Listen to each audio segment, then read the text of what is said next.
అడవుల నరికివేత వల్ల వాతావరణ మార్పుల వల్ల కారణం ఏదైనా అప్పుడప్పుడు అడవి జంతువులు జనారణ్యంలోకి వస్తున్నాయి. జనసంచారం పెద్దగా లేని సమయంలో ఇండ్లలోకి చొరబడిన సంఘటనలు చోటు చేసుకున్నాయి.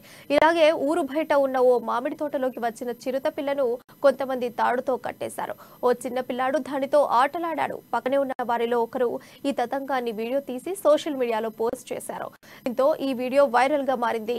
ఈ ఘటన యూపీలోని మీరట్లో చోటు చేసుకుంది.